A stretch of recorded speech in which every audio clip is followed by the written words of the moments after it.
إن الحمد لله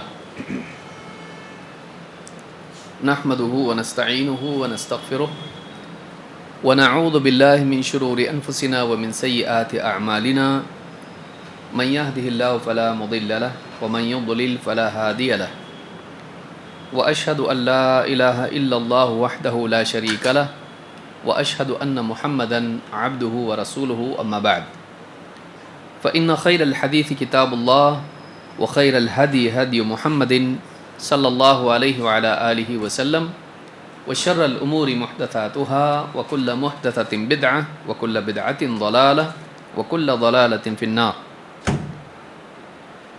قال الله تبارك وتعالى والله أخرجكم من بطون أمهاتكم لا تعلمون شيئا وجعل لكم السمع والأبصار والأفئدة لعلكم تشكرون.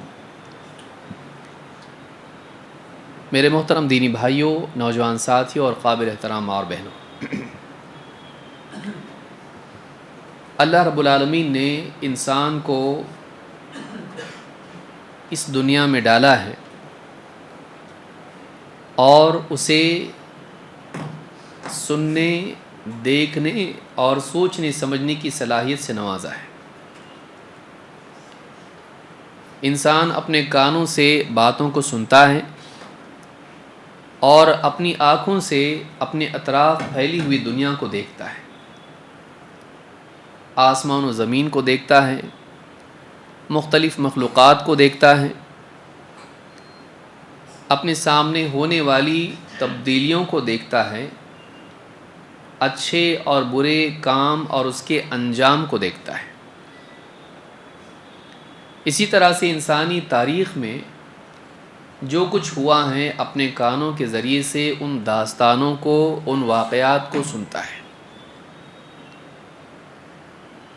سننا اور دیکھنا یہ اللہ کی طرف سے علم کے حاصل کرنے اور باتوں کے جاننے کا ایک بہترین ذریعہ ہے جو انسان کو دیا گیا ہے. لیکن اسی کے ساتھ ساتھ ایک اور چیز اس کو دی گئی ہے جس کے بغیر یہ پہلی دو چیزیں واقعی کام نہیں دیں گی، اور وہ ہے دل جو سوچے. کہ آنکھ سے جو دیکھا ہے اور کانوں سے جو سنا ہے وہ بات، وہ مشاہدہ دل میں جانے کے بعد دل اس پر غور کرتا ہے اور اس دیکھی ہوئی چیز سے اور سنی ہوئی چیز سے عبرت لیتا ہے، سبق لیتا ہے. کبھی وہ سبق اس اعتبار سے ہوتا ہے کہ اس کائنات کا کوئی بنانے والا ہے، کبھی وہ اس اعتبار سے ہوتا ہے کہ اچھے کا انجام اچھا ہوتا ہے اور برے کا برا، کبھی وہ اس اعتبار سے ہوتا ہے کہ زندگی کا ایک مقصد ہے اور اس کا ایک انجام ہے. تو یہ جو مشاہدہ ہے اور یہ جو سنی ہوئی باتیں ہیں جو نبیوں کے ذریعے سے ہم سنتے ہیں، اللہ تعالیٰ اپنے نبیوں کو حق دیتا ہے تاکہ وہ اللہ کی بات لوگوں کو سنائیں اور پھر لوگ اس کو سنتے ہیں، اور پھر نبی ان کو بتاتا ہے کہ دیکھو آسمان و زمین میں غور کرو، میں جو کہہ رہا ہوں یہ اس اللہ کی طرف سے ہے جس نے آسمان و زمین کو بنایا ہے، وہ اتنی قدرت والا ہے.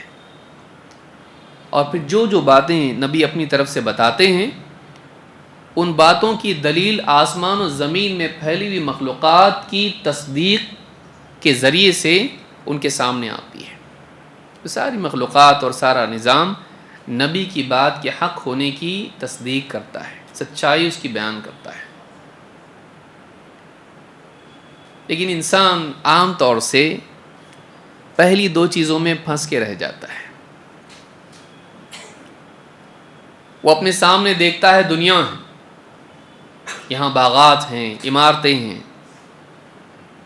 یہاں کھانے پینے اور لذت کی ساری چیزیں ہیں. وہ اپنے مشاہدے ہی میں پھنس کے رہ جاتا ہے اور نتیجہ کیا لیتا ہے؟ یہی زندگی ہے، بس یہاں کچھ بن جاؤ، خوب مال کماؤ، اچھے سے اچھا گھر بناؤ، موٹر گاڑی خریدو، لباس، زیور اور یہاں کی پوزیشن اور یہاں کا سب کچھ، یہی یہی اصل ہے، اور اسی میں پھنس کے رہ جاتا ہوں. دنیا کے زیب و زینت کو دیکھتا ہے، یہاں کے مناظر کو دیکھتا ہے، اور انہی کو اپنا مقصد بنا کے انہی کے حصول کے لیے ساری صلاحیتیں خرچ کر دیتا ہے. مشاہدے میں سامنے جو دکھ رہا ہے اسی میں پھنس کے رہ جانا، اس پر غور کر کے اعلیٰ حقائق کا استنباط کرنا یہ نہیں کر پاتا.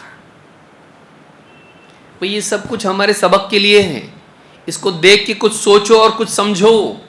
یہ تم کو کچھ بتا رہا ہے، خاموش زبان میں کوئی اعلان کر رہا ہے، اس اعلان کو سنو. ساری مخلوقات اپنے وجود کے اعتبار سے ایک کچھ نہ کچھ سبق تم کو دے رہی ہیں، لیکن اس سبق کو لینے کے لیے تم کو تھوڑا دھیان دینا پڑے گا، تھوڑا سوچنا پڑے گا. اسی لیے اللہ رب العالمین نے پوری کائنات کو اللہ کی نشانی قرار دیا ہے. آسمان و زمین کو اللہ تعالیٰ نے نشانی قرار دیا. کس چیز کی نشانی؟ نشانی کیا ہوتی ہے؟ وہ کسی اور چیز کی طرف رہنمائی کرتی ہے. دلیل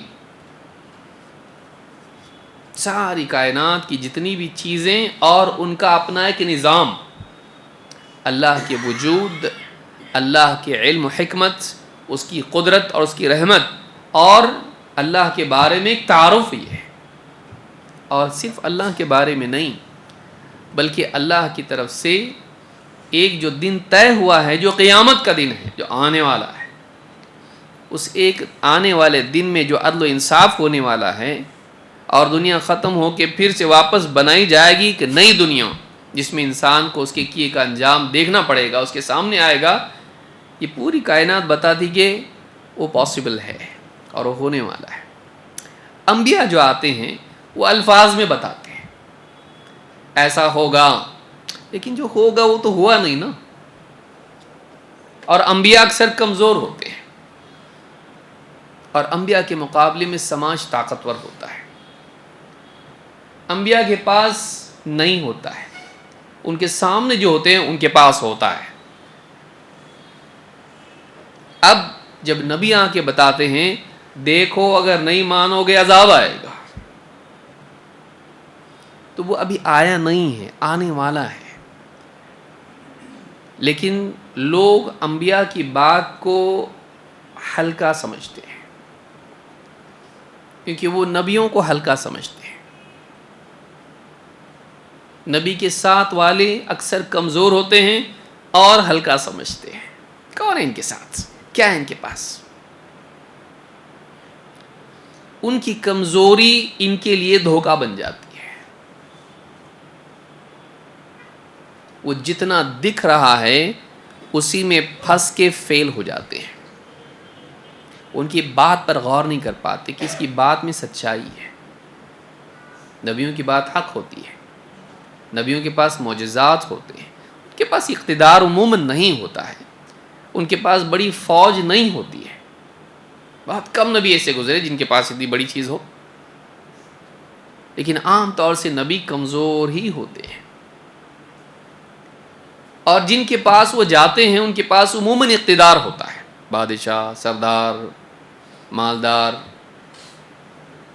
تو ایسے لوگوں کو نبی اپنے سے کمتر دکھائی دیتا ہے، اور یہی چیز ان کے لیے حق کے قبول کرنے میں رکاوٹ بن جاتی ہے. نہیں مانتے ہو، اس لیے کہ حق وہی آدمی مانتا ہے جو حق کو اپنے سے برتر مانتا ہے. مجھے ہارنا پڑا تو بھی چلے گا، لیکن صحیح بات ہے، ماننا چاہیے. میں چھوٹا ہو جاؤں تو بھی چلے گا، لیکن بات تو صحیح ہے نا. جس انسان کی نگاہ میں حق اپنی ذات سے بڑا ہو، وہی حق کو ہر حال میں قبول کرنے کے لیے تیار رہتا ہے. جو اپنی شخصیت کو بڑا مان چکا ہو اور اس کے مقابلے میں کوئی اور چیز آئے تو اس کو رد کرنے کا مزاج رکھتا ہو، ایسا آدمی حق پانے سے محروم رہتا ہے اور برباد ہوتا ہے. کیونکہ کون بتا رہا ہے اور وہ کس پوزیشن میں ہے یہ نہیں، وہ کس کی بات بتا رہا ہے. بھائی غریب آدمی کو بادشاہ بھیج دے، جاؤ سب کو بتاؤ کہ ایسا ایسا کرنا ہے نہیں تو سزا ملے گی. لوگ بولے کیا آدمی، یہ کچھ بھی نہیں ہے، غریب ہے، تیرے پاس پیسہ ہے، تو کیسے لایا میسج؟ ہم تیری بات نہیں مانتے. بات میری نہیں ہے، بات بادشاہ کی ہے. یہ مت دیکھو کون بتا رہا ہے، یہ دیکھو کس کی بات لایا ہے. یہ نہیں دیکھ پاتے بہت سے لوگ. اور انبیاء کی کمزوری کو دیکھ کے ان کی بات کو بے قیمت سمجھ لیتے ہیں اور پھر برے انجام سے دوچار ہوتے ہیں. ایک انسان کے لیے بہت بڑا امتحان ہوتا ہے کہ وہ حق کو واقعی دیکھے کہ یہ حق ہے، بتانے والا کتنا ہی کمزور کیوں نہ ہو. اگر وہ حق بتا رہا ہے، حق خود طاقتور ہوتا ہے چاہے بتانے والا کمزور ہو. ایک آدمی ایک دم بیمار ہے، غریب ہے اور مفلس ہے، اور وہ آپ کو بتا رہا بد صورت ہے اور ایک دم کوئی بہت بڑے خاندان کا نہیں ہے، اور وہ کہے اللہ ایک ہے، تو بات غلط ہو جائے گی، بات کمتر ہو جائے گی. بات اپنی جگہ حق ہے، بتانے والا اس کی پوزیشن کیا ہے اس پر ڈیپینڈ نہیں کرتا ہے. حق بات حق ہوتی ہے چاہے بتانے والا کمزور کیوں نہ ہو. جس کی عقل کمزور ہوتی ہے وہ کمزور آدمی کی بتائی ہوئی حق بات کو قبول نہیں کرتا ہے. اور خصوصاً انسان جب طاقتور ہو تو عقل اس معاملے میں کمزور ہو جاتی. کیوں؟ کیونکہ خواہشات کا پردہ عقل پر پڑ جاتا ہے. میں بڑا، میں کیوں مانوں اس کی؟ یہ ایسی قوم کا ہے جو کمزور قوم ہے، اس کے پاس کچھ بھی نہیں ہے، میں کیوں مانوں اس کی؟ میں چھوٹا ہو جاؤں گا، میں چھوٹا ہو جاؤں گا. میں نہیں ہونا چاہتا چھوٹا، میں آدمی اپنے آپ کو چھوٹا بنا لیتا ہے. کیونکہ تو چھوٹا ہے یا بڑا یہ طے کون کرے گا؟ اللہ. تو سب کے سامنے بڑا ہو کہ اگر اللہ کے سامنے چھوٹا ہوگا کیا بڑا ہے تو بڑا تب ہے جب تو اللہ کے سامنے بڑا ہو، اللہ کے نزدیک تجھ کو بڑائی ملے. اور اکثر آدمی فیل ہو جاتا ہے اسی وجہ سے کہ وہ حق کو قبول نہیں کرتا جبکہ حق بالکل سامنے آتا ہے، لیکن انسان کے سامنے انجام نہیں ہوتا ہے. فیوچر ہمیشہ بعد میں ہوتا ہے کہ پہلے ہوتا ہے؟ بعد میں ہوتا ہے. اور انسان اس فیوچر میں چھپے ہوئے برے انجام کو ہلکا سمجھتا ہے. ابھی آیا نہیں نا. ہماری اپنی زندگی میں آپ دیکھیے، چاہے بچوں کے امتحان ہوں یا فارم بھرنا ہو یا اس طرح کی جتنی چیزیں ہوں، فیوچر کا ایک رسک ہوتا ہے، ہم اس کو ٹالتے رہتے ہیں یہاں تک کہ وہ عین کہاں جاتا پھر دوڑنا شروع کرتے ہیں. انسان مستقبل کے خطرے کو ہمیشہ ٹالتا رہتا ہے کیونکہ وہ سامنے نہیں ہوتا ہے. جو سامنے نہیں وہ ہلکا دکھائی دیتا ہے، لیکن جب وہ آ جاتا ہے تو پھر سب چیزیں گھٹیا دکھائی دیتی ہیں، وہی سب سے بڑا مسئلہ بن جاتا ہے. عقل مند آدمی وہ ہے جو ہونے سے پہلے اس کے ہونے کو محسوس کر سکے، بربادی سے پہلے اس کے بچاؤ کی صورت اختیار کرے. ناکام اور نامراد اور نادان آدمی وہ ہے جو حق کو قبول نہ کریں اور بڑے سے بڑا رسک مولنے کے لیے تیار ہو جائیں، اپنے کو اتنا بڑا سمجھے کہ نیچے اترنے کے لیے تیار نہ ہو، حق کا انکار کر دے. اسی کی ایک مثال فرعون ہے، اور اللہ نے اس کا واقعہ اسی سیاق میں بیان کیا کہ نبی تم کو بتا رہا ہے مرنے کے بعد زندگی ہے، وہ آ رہی ہے، آئی نہیں ہے ابھی، وہ آ رہی ہے، قیامت کا دن آ رہا ہے، وہ آ کر رہے گا. فیوچر میں اس لیے اس کو ہلکا مت سمجھو، تم نے دیکھا نہیں اس لیے اس کو تم جھٹلاؤ مت، اس کا مذاق مت اڑاؤ. تم دنیا ہی میں کھو کے مت رہ جاؤ، اس کے پار بھی ایک دنیا ہے، اس کے بعد بھی ایک دنیا ہے، مرنے کے بعد بھی ایک دنیا ہے، وہ آ کر رہے گی، ہوگا. نہیں دکھائی دیتا اس لیے اس کا مذاق مت اڑاؤ، انکار مت کرو. تم سے پہلے بھی ایک نے انکار کیا تھا، اس کو وارننگ ملی تھی، عذاب آئے گا، پکڑ ہوگی، حق پہ جی، حق قبول کر، ایمان لا، اپنا نفس کا تزکیہ کر، اپنے نفس کا تزکیہ کر. وَأَهْدِيَكَ إِلَىٰ رَبِّكَ فَتَخْشَىٰ، میں تجھ کو رہنمائی دیتا ہوں کہ تو اللہ سے ڈرنے والا بن جا. لیکن نہیں سنا اس نے، نہیں مانتا. میں کیوں؟ میں بڑا ہوں، میری قوم بڑی، ہم بڑے، ہمارے پاس اقتدار، تو کون ہوتا ہم کو بتانے والا کہ سدھرو؟ نہیں سدھریں گے ہم، تو سدھر، ہم بڑے، ہم صحیح، ہم حق پہ، ہم جو چاہیں کریں گے، مائٹ از رائٹ۔ فرعون کا اصول کیا تھا؟ میرے پاس طاقت ہے، میں جو چاہے قانون بنا سکتا ہوں، جو میں بولوں وہ صحیح۔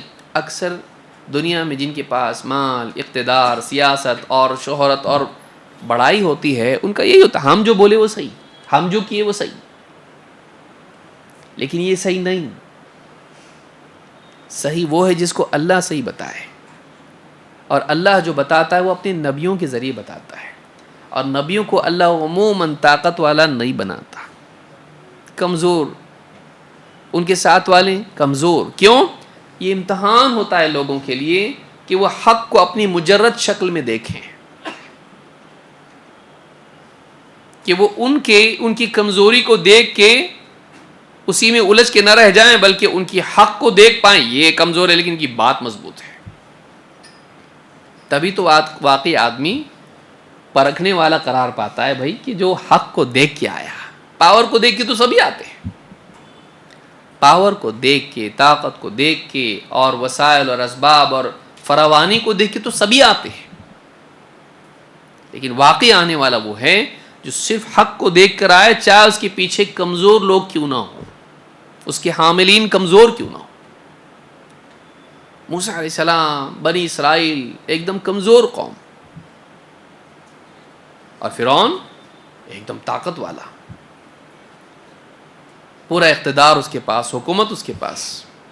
موسیٰ علیہ السلام کو اللہ تعالیٰ نے دعوت کے لیے بھیجا،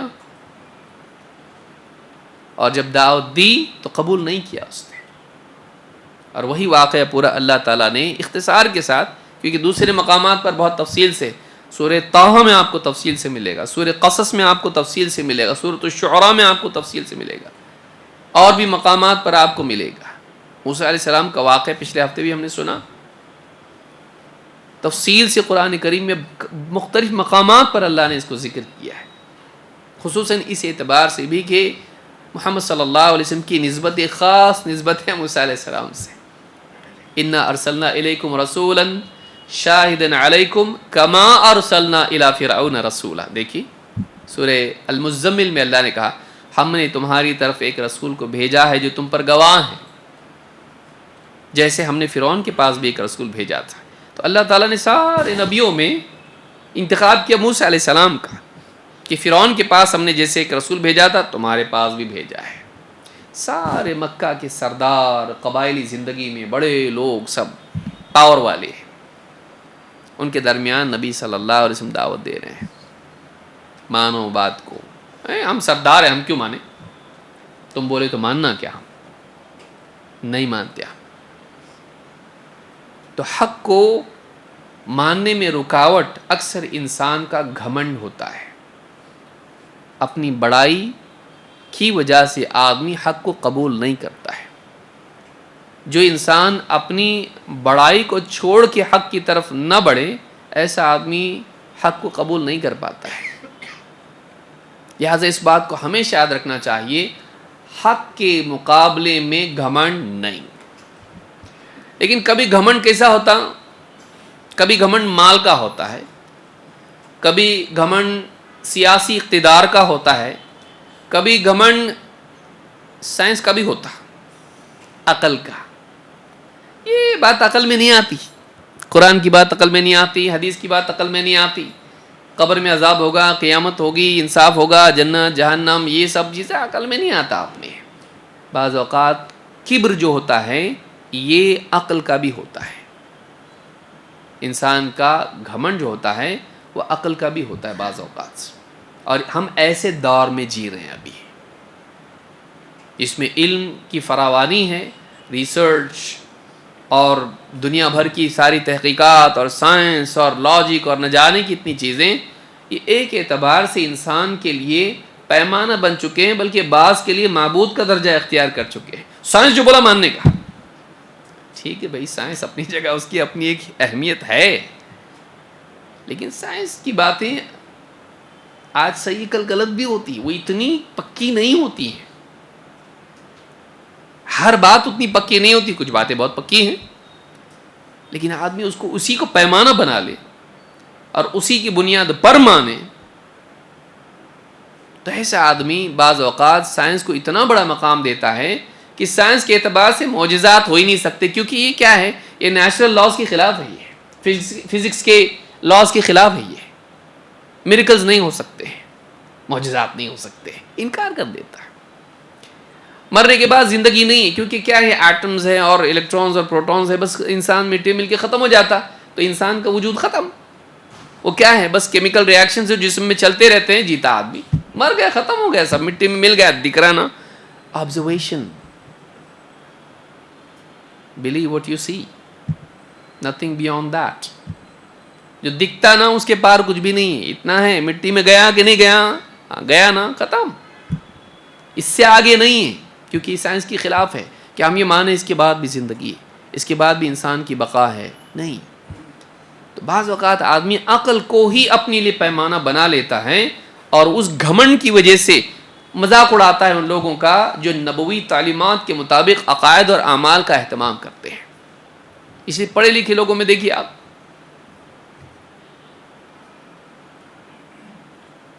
رچرڈ ڈاکنس نے مذاق اڑایا، یہ اب کیا مانتے، مطلب یہ اڑنے والے گھوڑے پہ بیٹھ کے تمہارے نبی معراج میں، یہ کیا چیز ہے، آپ مانتے اس کو؟ پڑھے لکھے ہو کے آپ لوگ اس کو مانتے کہ تمہارے نبی ہاں گھوڑے سوار ہو کے، براق پہ سوار ہو کے آسمان کی سیر کر کے؟ ہوتا کیا ایسا؟ اس کے لیے راکٹ لگتا، اس کے لیے کیا کچھ نہیں کرنا پڑتا، پورے لاز فزکس کے توڑ کے گئے، مذاق۔ اور تھوڑا موڑا پڑھا لکھا ہوتا ہے، جو لنگڑا پڑھا لکھا ہوتا ہے، وہ بھی سوچتا ہاں نا، اپنے دن میں ایسا کیوں نہیں رہتا تو کتنا اچھا ہوتا، لوگ ہنستے نہیں اپنے اوپر، کیوں نہیں ہو سکتا ایسا؟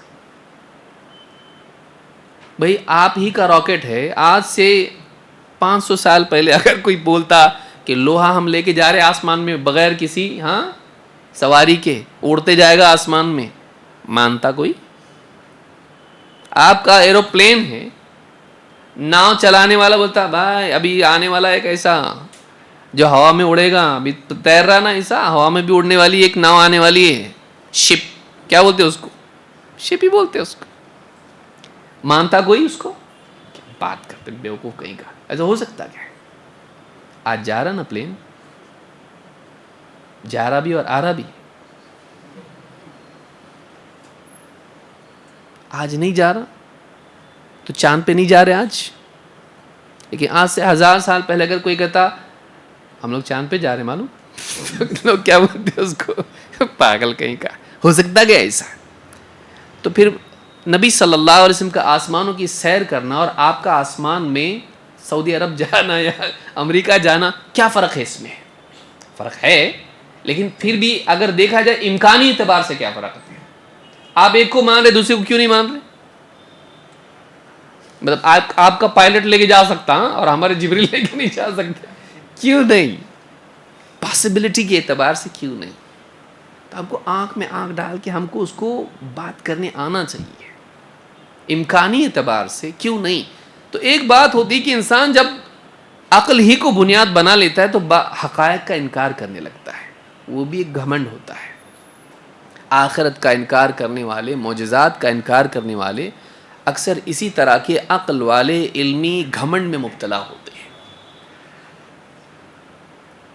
اور فرعون اس زمانے کا گھمنڈی آدمی، ایک دم سب کا ابا، اس زمانے کے گھمنڈ والوں میں گھمنڈ والا، ایک دم اتنا بڑا گھمنڈ کیا ہوتا ہے، میں بڑا، اتنا بڑا کہ اس نے دعویٰ کیا کیا تھا، وقال انا ربکم الاعلی، میں تمہارا سب سے بڑا رب ہوں۔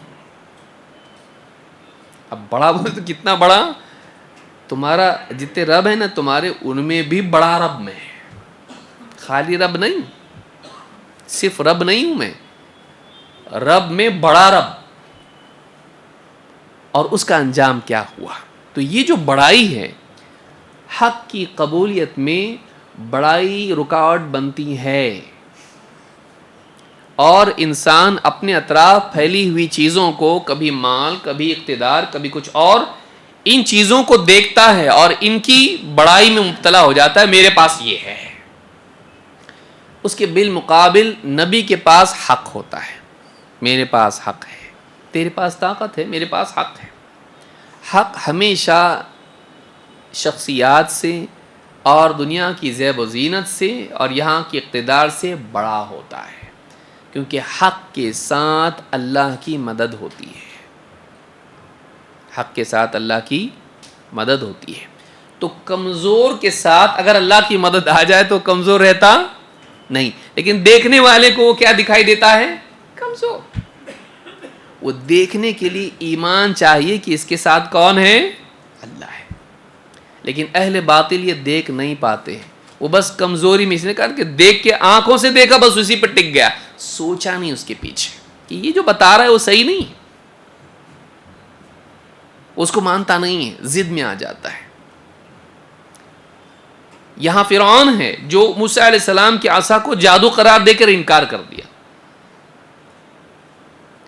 اور جادوگر ہیں جو فیلڈ کے ایکسپرٹ ہیں، ان کے سامنے جب وہ معجزہ آیا تو انہوں نے کیا کہا؟ آمنا برب ہارون و موسیٰ، وی بلیو، ہم ایمان لے آئے ہارون اور موسیٰ کے رب پر. سجدے میں چلے گئے وہ، کیونکہ ان کو معلوم تھا یہ جادو نہیں ہو سکتا ہے. ہم کو معلوم ہے جادو کیا ہے، یہ جادو نہیں ہو سکتا ہے، یہ کچھ آگے کی چیز ہے، یہ ہمارے جادو سے بہت اوپر کی چیز ہے.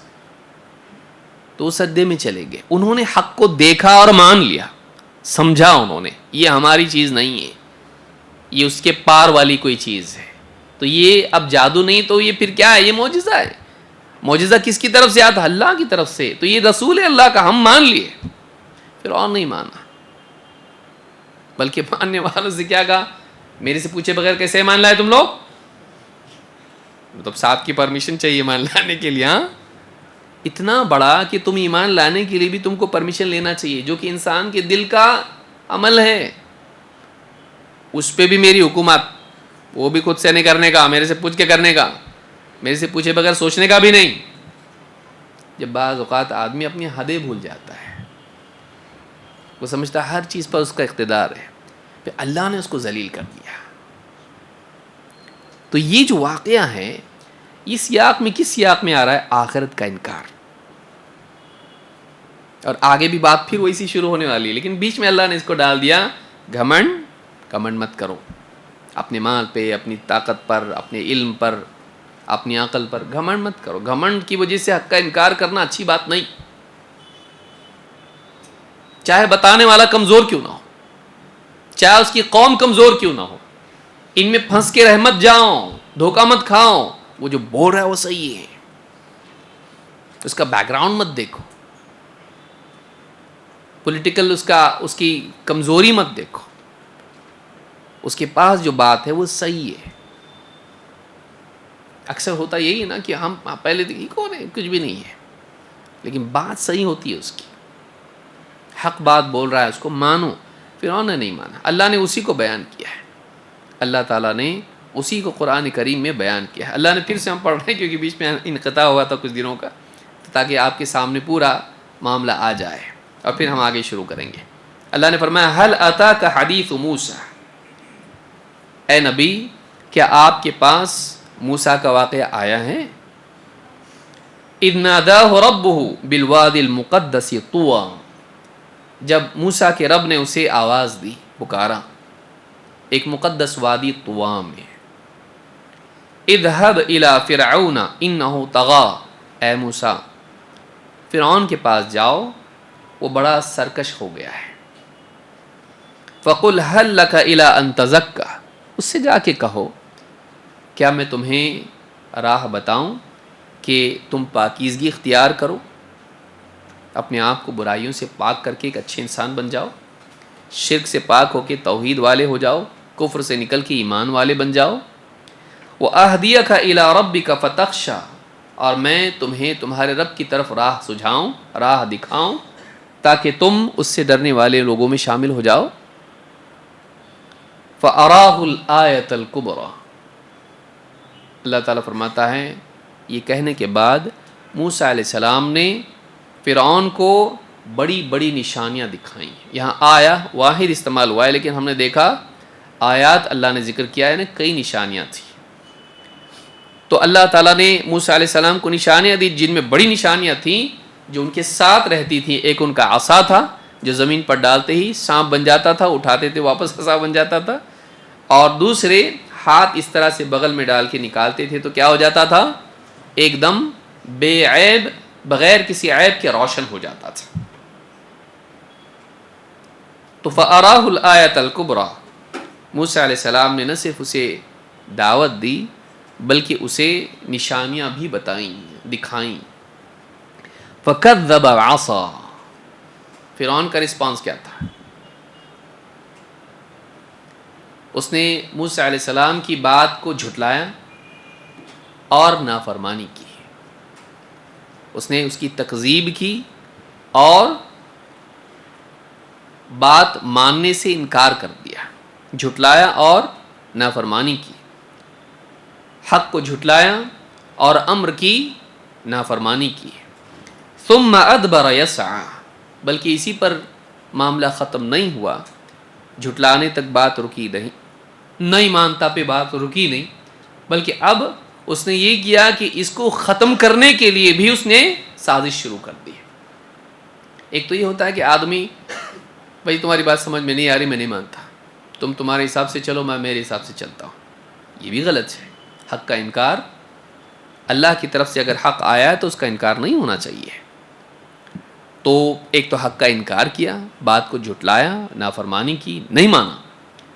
لیکن بات یہاں رکی نہیں. اس دعوت کو ختم کرنے کے لیے موسیٰ علیہ السلام کے خلاف اس نے اقدامات کیے اور کہا، اللہ نے فرمایا ثم ادبر، اور پیٹ پھیر کے نکل گیا، یعنی حق کو قبول نہیں کیا اور پیچھے جا کر اس نے یسعی، کوشش شروع کر دی، ایکٹیویٹی شروع کر دی. موسیٰ علیہ السلام کی دعوت کو ختم کرنے کے لیے اس نے سازش شروع کر دی. فحشر فنادى، اس نے سارے لوگوں کو جمع کیا. فنادى، اور پکارا، ندا لگائی، پکار کے سب کے سامنے اعلان کیا. فقال انا ربكم الاعلى، اور کہا کہ میں تمہارا سب سے بڑا رب ہوں. فقال انا ربكم الاعلى، یہاں سے ہم آج شروع کریں گے. اللہ نے فرمایا فحشر فنادى فقال انا ربكم الاعلى. آپ سوچئے کہ انسان کی ڈیرنگ کتنی ہے کہ وہ کہے کہ میں تمہارا سب سے بڑا رب ہوں، کہ وہ اپنے آپ کو رب کے مقام پر بٹھا دے. اور یہ بھی نہیں کہ میں رب ہوں بلکہ میں سب سے بڑا رب ہوں. تو اس نے سارے لوگوں میں علل اعلان یہ بات کہی، سب کو جمع کر کے، کہ میں تمہارا سب سے بڑا رب ہوں. لیکن سب سے بڑا رب کی تفصیل کیا ہے؟ اس تعلق سے علماء کہتے ہیں، امام البغوی کہتے ہیں فقال انا ربکم الاعلی فلا رب فوقی، میرے اوپر کوئی رب نہیں، سب سے اوپر میں. سب سے بڑا رب کون؟ میں، میرے سے اوپر کوئی نہیں. موسیٰ علیہ السلام بھی کس کی دعوت دیتے تھے؟ انا رسول ربک، ہم تیرے رب کے رسول ہیں. اور اس نے پوچھا تھا وما رب العالمین، یہ رب العالمین کیا چیز ہے؟ تو موسیٰ علیہ السلام رب العالمین کی دعوت دیتے تھے، سارے عالمین کا رب. اس کے بالمقابل فرعون کیا کہتا تھا؟ جتنے بھی رب ہے نا، ہو سکتے ہوں رب، لیکن ان سب سے بڑا رب کون؟ میں. فقال انا ربکم الاعلی فلا رب فوقی. کہتے ہیں وقیل اراد ان الاصنام ارباب وانا ربکم وربها. فرعون کے حکومت کے دور میں کئی بتوں کی عبادت ہوتی تھی. امام البغوی کہتے ہیں کہ اس کی مراد یہ تھی کہ یہ سارے معبود تو تمہارے ہیں، یہ سارے رب تو تمہارے ہیں جن کو تم مانتے ہو، اپنے اپنے بت تم نے بنا رکھے ہیں جو بھی ہیں، لیکن میں تمہارا بھی رب ہوں اور ان بتوں کا بھی رب ہوں. ان سے اوپر میں ہوں، ان سے اوپر میں، تمہارے جتنے بھی بت ہیں ان سے اوپر میں ہوں. امام القرطبی رحمہ اللہ حضرت عطا کا قول ذکر کرتے ہیں، عطا تابعی ہیں، کہتے ہیں کان صنع لهم اصناما صغارا، فرعون نے اپنی حکومت میں لوگوں کے لیے کئی بت بنا رکھے تھے. وامرهم بعبادتها، اور اس نے حکم دیا تھا لوگوں کو ان کی عبادت کرنے کا. ان کی عبادت تم کو کرنا ہے. وَأَمَرَهُمْ بِعِبَادَتِهَا فَقَالَ أَنَا رَبُّ أَصْنَامِكُمْ. تو اس نے کہا تھا کہ یہ بت یہ بت یہ بت تم سب ان کی عبادت کرو گے اور ان سب کا رب میں ہوں. ان بتوں کا رب کیا ہوں؟ میں ان کا رب ہوں. بعض علماء نے کہا کہ وَأَرَادَ الْقَادَةَ وَالسَّادَةَ هُوَ رَبُّهُمْ وَأُولَئِكَ هُمْ أَرْبَابُ السَّفَلَةِ. علماء نے یہ بھی کہا کہ رب کا معنی عربی زبان میں مالک کا بھی ہوتا ہے. رب کا معنی عربی زبان میں مالک کا بھی ہوتا ہے. تو اس نے کیا کر رکھا تھا، اس کے جو گورنر اور اس طرح کے جتنے سیاست کے منسٹرز وغیرہ ہوتے ہیں، یہ سارے کے سارے جو لوگ تھے، یہ کہتا تھا میں ان کا رب ہوں، میں ان کا مالک ہوں. اور جو عام پبلک ہے، جو نیچے درجے کے لوگ ہیں، عام لوگ ہیں، عوام ہیں، یہ ان کے رب ہیں. لیکن ان کا رب کون ہے؟ میں ہوں. کہ تمہارے رب یہ اور یہ سارے جتنے رب ہیں، ان سے بڑھ کے سب سے بڑا رب کون؟ تو بتوں کے اعتبار سے بھی اور منسٹرز اور جو بھی اقتدار کے جتنے بھی ارکان اس کے تھے، ان سب کے اوپر رب میں ہوں. تو ربکم الاعلی، سب سے بڑا رب ہے. یہ سارے رب ہیں لیکن میں بڑا رب. یہ سارے معبود ہیں، یہ بھی تمہارے رب لیکن ان سے بڑا رب میں. دونوں بھی جمع ہو سکتا ہے کہ اس نے بتوں کے مقابلے میں بھی اور اپنے سرداروں کے مقابلے میں بھی یہ سارے تمہارے رب ہیں. یہ زندہ، یہ گئے. ہاں، یہ بت والے، لکڑی والا، یہ سونے والا، چاندی والا، یہ بھی ہیں. ان کی عبادت تم کرتے ہو اور جو بھی مراسم عبودیت ادا کرتے ہو یہ بھی. اور فرما برداری کے اعتبار سے یہ سارے سردار، ان کی مان کے تم کو چلنا پڑتا ہے، یہ سب تمہارے رب ہیں. اور ان سب کے اوپر کون چلے گی؟ کس کی؟ میری. تو میں تمہارا سب سے بڑا رب ہوں. بڑا بنتا آدمی بعض اوقات تو بہت ہی بڑا بن جاتا ہے، پھر اللہ اس کو کیا کرتا؟ چھوٹا بناتا ہے. دیکھیے کیسا چھوٹا بنا اللہ نے اس کو. ابن کثیر رحمۃ اللہ علیہ فرماتے ہیں فحشر فنادى ای فی قومہ فقال انا ربکم الاعلی. اپنی قوم میں سب کو جمع کر کے اس نے اعلان کیا کہ میں تمہارا سب سے بڑا رب ہوں. ابن عباس اور مجاہد کہتے ہیں وَهَذِهِ الْكَلِمَةُ قَالَ. فرعون کا ایک جملہ نہیں تھا، یہ ایک خطرناک جملہ تو تھا، اور ایک جملہ تھا جو اور خطرناک تھا. دو جملے فرعون کے پوری ہسٹری میں جو بہت بھیانک جملے، اور قرآن میں دونوں جملے اللہ نے ذکر کیے. کہتے ہیں ابن عباس اور مجاہد کہتے ہیں وَهَذِهِ الْكَلِمَةُ قَالَهَا فِرْعَوْنُ بَعْدَ قَوْلِهِ مَا عَلِمْتُ لَكُم مِّنْ إِلَٰهٍ غَيْرِي.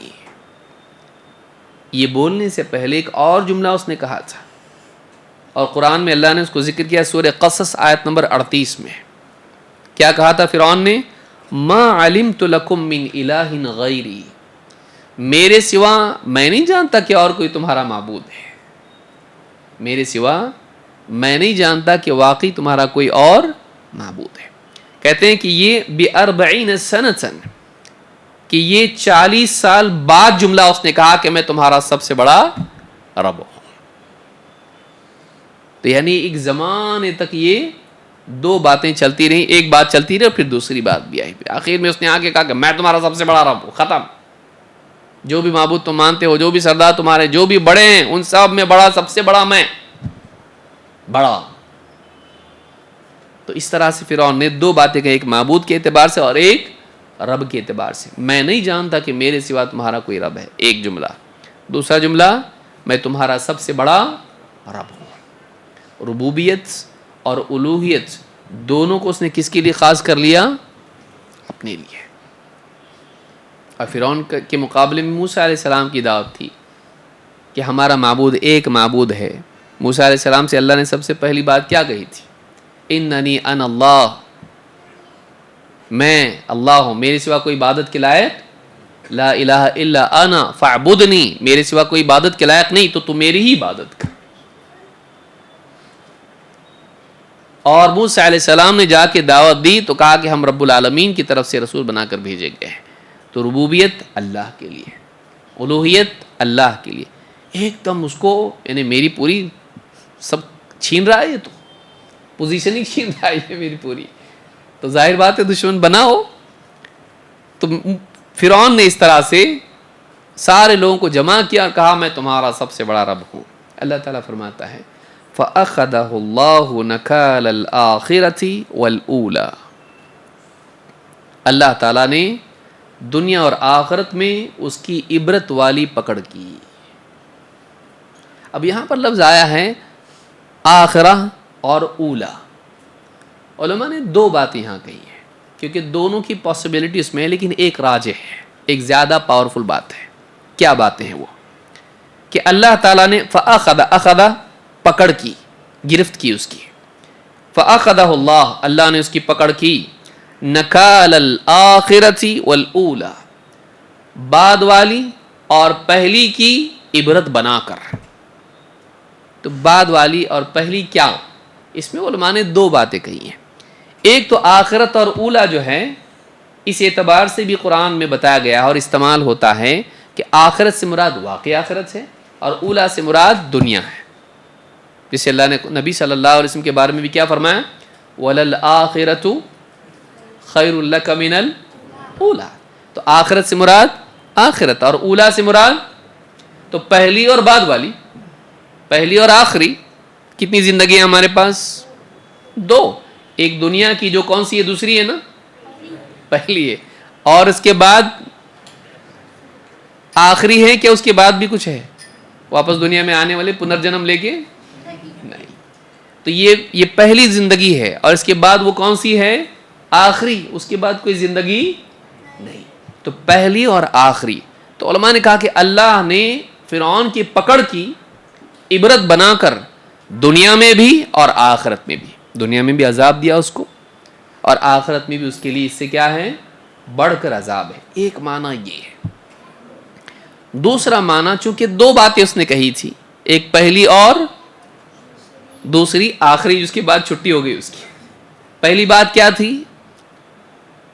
ما علمت لکم من الہ غیری، میں نہیں سمجھتا میرے سوا تمہارا کوئی اور معبود ہے۔ تو ایک بات یہ تھی جو پہلی بات تھی، اور دوسری بات کیا تھی؟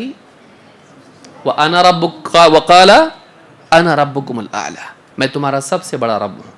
تو وہ پہلی بات تھی، یہ دوسری بات تھی بھیانک۔ ان دو کی بھی سزا اللہ نے اس کو دی۔ تو علماء نے دونوں باتیں کہی ہیں کہ پہلی بات اور دوسری بات دونوں کی سزا اللہ نے اس کو دے دی اور عبرت بنا دیا۔ ایک معنی یہ ہے، اور دوسرا معنی علماء نے کہا پہلی دنیا کے اندر پہلی جو زندگی ملی ہے اس میں بھی سزا دی غرق کر کے، اور دوسری زندگی جو مرنے کے بعد ہے اس میں بھی اللہ نے اس کو سزا دی ہے، رات دن عذاب اس کو ہوتا ہے۔ النار یعرضون علیہا غدوا وعشیا، رات دن آگ پر وہ پیش کیے جاتے ہیں، فرعون اور آل فرعون۔ تو برزخ میں بھی اس کو عذاب اور آخرت میں تو اور بھی سخت عذاب ہے۔ تو یہ دونوں باتیں علماء نے کہی ہیں۔ امام القرطبی رحمۃ اللہ علیہ فرماتے ہیں والنکال، نکال کس کو کہتے ہیں؟ فَأَخَذَهُ اللَّهُ نَكَالَ الْآخِرَةِ وَالْأُولَى، نکال کا مطلب کیا ہے؟ کہتے اسم لما جعل نکالا للغیر ای عقوبۃ له حتی یعتبر به۔ نکال عربی زبان میں سزا کو کہتے ہیں، جو کسی کو سزا دی جائے، ایسی سزا جو دوسروں کے لیے عبرت ہو جائے۔ بعض سزائیں ہوتی، سزا ملی اس کو، گیا ختم چھٹی، لیکن یہ ہوتا ہے کہ وہ ایسی سزا ہو کہ دوسرے لوگ دیکھیں تو واپس سے اس کام کو ریپیٹ نہ کریں۔ تو سزا ایسی کہ دوسروں کے لیے سبق بن جائے۔ تو اللہ تعالیٰ نے فرعون کو ایسی سزا دی کہ بعد والوں کے لیے کیا ہے؟ وہ سبق اس کو بنا دیا۔ آگے ہم دیکھیں گے وہ کیا ہے۔ حسن اور قتادہ رحمہ اللہ کہتے ہیں عاقبہ اللہ نے اس کو سزا دی، فجعلہ نکال الآخرۃ والأولی ای فی الدنیا بالغرق وفی الآخرۃ بالنار۔ اللہ تعالیٰ نے اس کو عبرت والی سزا دی پہلی اور دوسری دونوں زندگیوں میں۔ دنیا میں اس کو غرق کیا اور آخرت میں آگ میں ڈالے گا۔ دو عذاب دونوں دے دیے، یا تو پانی یا تو آگ، دونوں اپوزٹ ہے ایک دوسرے کے۔ سوچئے آپ، آگ اور پانی کیا ہیں؟ دونوں ایک دوسرے کے اپوزٹ ہیں۔ اللہ نے دونوں سزا دیا اس کو۔ دنیا میں کون سی سزا؟ پانی والی۔ آخرت میں کون سی سزا؟ آگ والی۔ تو اللہ تعالیٰ نے دنیا میں غرق کیا اور آخرت میں اس کو آگ کی سزا ہے، تو دونوں میں اللہ نے اس کو سزا دی ہے۔ اسی طرح سے بغوی کہتے ہیں وقال مجاہد وجماعۃ من المفسرین، امام مجاہد جو حضرت عبداللہ ابن عباس رضی اللہ تعالیٰ عنہ کے شاگرد ہیں اور بھی مفسرین ہیں، ان کا کہنا ہے اراد بالآخرۃ والاولی کلمتی فرعون، پہلی اور آخری غلطی جو بہت ہی بھیانک بات جو فرعون نے کہی، اس سے مراد کیا ہے؟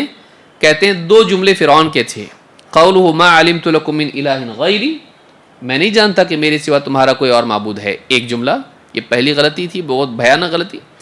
وقولہ انا ربکم الاعلی، اور دوسری بات اس نے کہا کہ میں تمہارا سب سے بڑا رب ہوں۔ وکان بینہما 40 سنہ، ان دو جملوں کے بیچ میں 40 سال تھے، یعنی اللہ نے پہلے جملے کے بعد بھی اس کو ٹائم دیا تھا کریکشن کے لیے، لیکن پھر بھی اس نے وہ سدھرا نہیں، پھر اس سے بڑا جملہ اور کہا کہ میں تمہارا سب سے بڑا رب ہوں، اللہ نے غرق کر دیا اس کو۔ تو اللہ نے مہلت دی لیکن اس نے مہلت کا فائدہ اٹھایا نہیں۔ امام القرطبی رحمہ اللہ فرماتے والمعنی امہلہ فی الاولی، معنی یہ ہے کہ اللہ تعالیٰ نے پہلی غلطی کے بعد اس کو مہلت دی کہ وہ اپنی اصلاح کریں، ثم اخذہ فی الاخرہ، لیکن جو دوسری غلطی اس نے کی وہ آخری غلطی بن گئی اس کے بعد اس کی پکڑ کی، فعذبہ بکلمتین، تو اللہ تعالیٰ نے ان دونوں غلط باتوں کی سزا اس کو دی، اس کا عذاب دیا۔ وقیل نکال الاولی هو ان اغرقہ ونکال الاخرۃ العذاب فی الاخرہ، اور ایک بات علماء کی یہ بھی ہے کہ اولا سے مراد دنیا کا غرق ہے اور آخرہ سے مراد کیا ہے؟ جہنم کا آگ کا عذاب۔ ابن کثیر رحمۃ اللہ علیہ نے ترجیح اسی کو دی ہے کہ اس سے مراد دنیا اور آخرت کا عذاب ہے۔ زیادہ مضبوط بات کیا ہے کہ اس سے مراد یہ ہے کہ اللہ تعالیٰ نے دنیا اور آخرت میں اس کو عذاب دیا۔ کیسے؟ امام شنقیطی کہتے ہیں اللہ تعالیٰ نے قرآن کریم میں بتایا فَالْيَوْمَ نُنَجِّيكَ بِبَدَنِكَ لِتَكُونَ لِمَنْ خَلْفَكَ آیَةً، اس کو عبرت بنایا، تو اس اعتبار سے کہ دنیا اور آخرت میں اس کو عبرت بنایا، تو دنیا میں عبرت کیسے بنایا؟ تو اللہ تعالیٰ فرماتا ہے قرآن کریم میں جب غرق کیا اس کو، اللہ تعالیٰ نے فرمایا فَالْيَوْمَ نُنَجِّيكَ بِبَدَنِكَ، آج تجھ کو ہم بچا لیں گے تیرے بدن کے ساتھ، مطلب ڈبو کے مار کے پھر بچائیں گے، ایسا نہیں کہ بچ کے باہر نکلے گا، ہاں شکریہ، نہیں، غرق ہو جائے گا لیکن تجھے تیرے بدن کے ساتھ ہم محفوظ رکھیں گے۔ فَالْيَوْمَ نُنَجِّيكَ بِبَدَنِكَ لِتَكُونَ لِمَنْ خَلْفَكَ آیَةً، تاکہ تو اپنے بعد والوں کے لیے کیا بن جائے؟ ایک نشانی بن جائے۔ تو اللہ تعالیٰ نے اس کو ڈبویا اور وہ ڈوب کے مر گیا، لیکن اللہ نے اس کے جسم کو واپس باہر نکالا اور اس کا جسم آج بھی محفوظ ہے،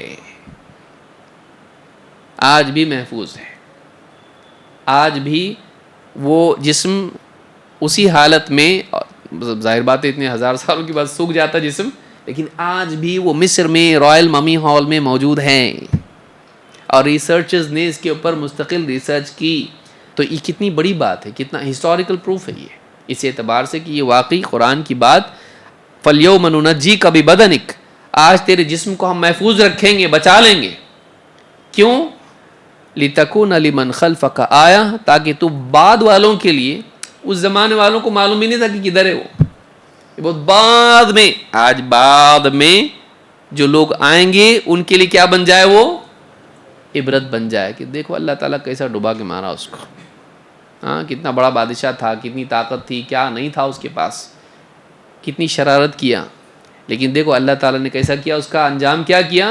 اس کو ڈبو دیا پانی میں، اس کو اس کے پورے لشکر کو ڈبو دیا، اور اسی راستے سے موسیٰ علیہ السلام کو پار کرا دیا، جو راستہ ان کے بچنے کا تھا اس کے ڈوبنے کا تھا، آنے دیا اس کو۔ کتنا بیوقوف تھا یہ، پیچھے پیچھے گیا اسی راستے پہ، ہاں، اور جا کے ڈوبا۔ تو نہ اس کو پیٹنا پڑا، نہ مارنا پڑا، نہ تلوار چلانی پڑی، نہ بھالے، نہ اس کو کوئی میزائل ڈالنی پڑی، نہ کچھ بھی، سیدھا اللہ نے ڈبو دیا، جا، چلا گیا، ڈوب گیا، سب مر گئے، بغیر جنگ کے موسیٰ علیہ السلام کے مقابلے میں اس کو کیا کر دیا؟ شکست دے دی اس کو، ختم، ہلاک کر دیا، برباد کر دیا اس کو. کتنا پاور تھا، کیا تیری فوج، پوری فوج کے ساتھ ڈبو دیا تجھ کو، اور اس کو بچا لیا مرنے کے بعد، اور اس کے جسم کو محفوظ رکھا تاکہ بعد والوں کے لیے وہ کیا بن جائے، دیکھو. اور اللہ نے قرآن میں اس کو بیان کیا، اور یہ کہیں نہیں ہے کہ اس کی جسم کو محفوظ رکھا گیا. فَالْيَوْمَ نُنَجِّيكَ بِبَدَنِكَ لِتَكُونَ لِمَنْ خَلْفَكَ آیَةً. آج تیرے جسم کو ہم کیا کرتے ہیں، بچا لیتے ہیں، اور تو تیرے بعد والوں کے لیے کیا بن جائے گا، نشانی بن جائے گا. کتنی بڑی بات ہے یہ. تو کہتے ہیں کہ وَهَذَا هُوَ مَحَلُّ الْاعْتِبَارِ. امام شنقیطی کہتے ہیں یہ ہے جو عبرت ہے.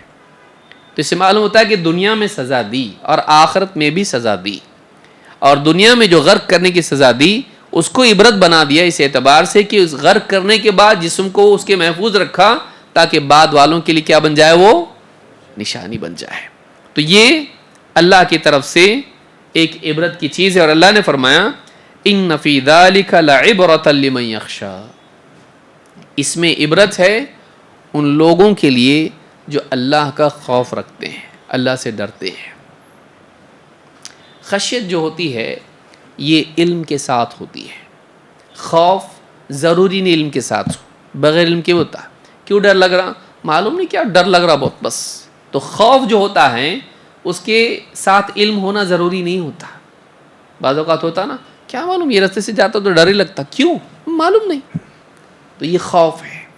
لیکن خشیت جب لفظ آتا ہے تو خشیت ہوتا ہے کہ ایک معلوم چیز سے ڈرے آدمی. علم کے ساتھ خوف ہو تو اس کو کیا کہتے ہیں، خشیت. اسی لیے اللہ نے قرآن کریم میں کیا فرمایا، انما یخشی اللہ من عبادہ العلماء. اللہ سے اس کے بندوں میں علم والے ہی خشیت رکھتے ہیں. اللہ کے بندوں میں جو علم والے ہیں وہ اللہ سے خشیت رکھتے ہیں. تو خشیت ایسے خوف کو کہتے ہیں جو علم کی بنیاد پر ہو. اللہ فرماتا ہے ان فی ذلک لعبرۃ لمن یخشی.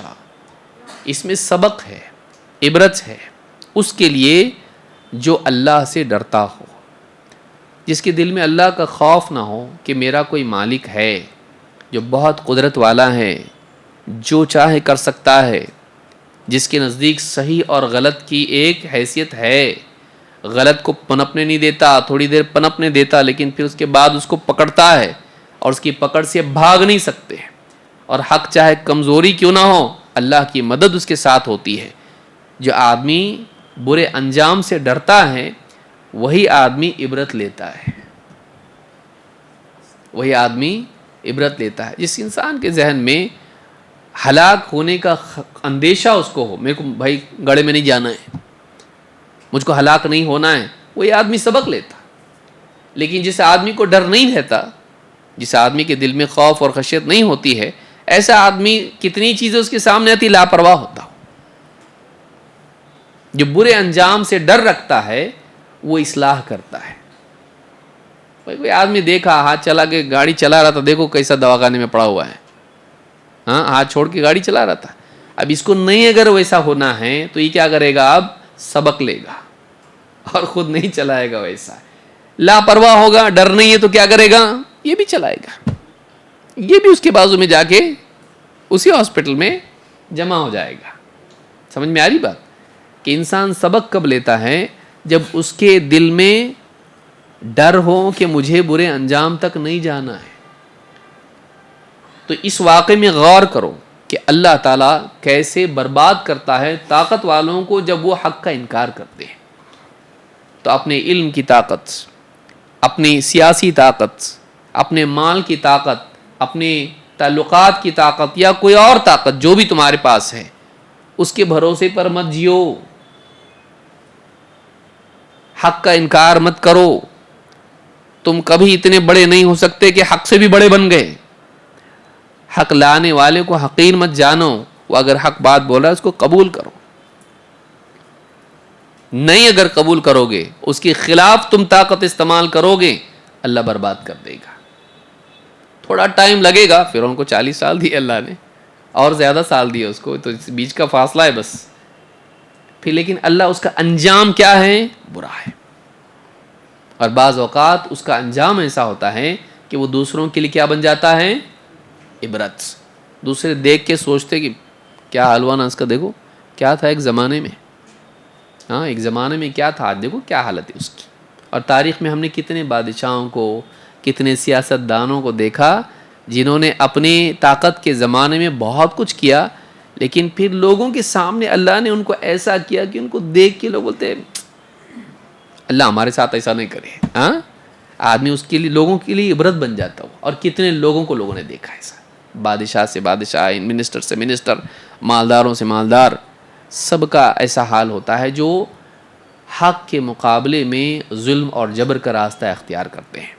تو اس آیت میں اللہ نے فرمایا ان فی ذلک لعبرۃ لمن یخشی. امام البغوی کہتے ہیں ان فی ذلک ای الذی فعل بفرعون، فرعون کے ساتھ جو اللہ نے کیا اس میں حین کذب وعصى، جب اس نے جھٹلایا، نافرمانی کی، تو عبرت ہے، یعنی ان کے لیے نصیحت اور واعظ ہے. لمن یخشی، جو اللہ تعالیٰ سے ڈرتا ہے، برے انجام سے ڈرتا ہے. امام سعدی رحمہ اللہ فرماتے ہیں ان فی ذلک لعبرۃ لمن یخشی فان من یخشی اللہ هو الذی ینتفع بالآیات والعبر. جو اللہ سے ڈرتا ہے وہی نشانیوں سے عبرت لیتا ہے اور فائدہ اٹھاتا ہے. فَإِذَا رَأَى عُقُوبَةَ فِرْعَوْنَ، جب آدمی فرعون کے برے انجام کو دیکھتا ہے، اس کی سزا کو دیکھتا ہے، عَرَفَ أَنَّ كُلَّ مَنْ تَكَبَّرَ وَعَصَى وَبَارَزَ الْمَلِكَ الْأَعْلَى، اس کی سمجھ میں بات آ جاتی ہے کہ جو بھی انسان تکبر اختیار کرتا ہے، گھمنڈ میں آ جاتا ہے اور نافرمانی کرتا ہے، اور سب سے بڑے بادشاہ کون؟ اللہ، اس کے بالمقابل آ جاتا ہے، اس سے جنگ مول لیتا ہے. عاقبہ اللہ فی الدنیا والآخرہ، اللہ اس کو دنیا میں بھی سزا دیتا ہے اور آخرت میں بھی. وَأَمَّا مَنْ تَرَحَّلَتْ خَشْيَةُ اللَّهِ مِنْ قَلْبِهِ فَلَوْ جَاءَتْهُ كُلُّ آيَةٍ لَمْ يُؤْمِنْ بِهَا. لیکن جس کے دل سے خوف ہی الوداع ہو چکا ہو، روانہ ہو چکا ہو، ایسے آدمی کے سامنے ساری نشانیاں آ جائیں، اس سے کوئی فائدہ اٹھاتا وہ نہیں. قرآن کریم میں اللہ نے فرمایا سأصرف عن آیاتی الذین یتکبرون فی الارض بغیر الحق، ہم اپنی نشانیاں ان لوگوں سے اوجھل کر دیں گے جو زمین میں ناحق زیادتیاں کرتے ہیں، گھمنڈ کرتے ہیں. جو زمین میں ناحق گھمنڈ کرتے ہیں، ہم اپنی نشانیوں کو ان لوگوں کے سامنے سے اوجھل کریں گے. کیسے؟ وَإِن يَرَوْا كُلَّ آيَةٍ لَا يُؤْمِنُوا بِهَا، وہ ساری نشانیاں دیکھ بھی لیں پھر بھی ایمان نہیں لائیں گے. وَإِن يَرَوْا سَبِيلَ الرُّشْدِ لَا يَتَّخِذُوهُ سَبِيلًا، وہ ہدایت کے راستے کو دیکھیں گے لیکن پھر بھی اس کو اپنائیں گے نہیں. وَإِن يَرَوْا سَبِيلَ الْغَيِّ يَتَّخِذُوهُ سَبِيلًا، اور وہ انحراف کے، گمراہی کے ٹیڑھے راستے کو دیکھیں گے، اسی کو اپنائیں گے. ذَلِكَ بِأَنَّهُمْ كَذَّبُوا بِآيَاتِنَا وَكَانُوا عَنْهَا غَافِلِينَ. یہ اس لیے، یہ سزا اس لیے کہ انہوں نے ہماری نشانیوں کو جھٹلایا اور ہماری نشانیوں سے یہ غفلت میں پڑے ہوئے تھے، ان سے اعراض کرنے میں لگے ہوئے تھے.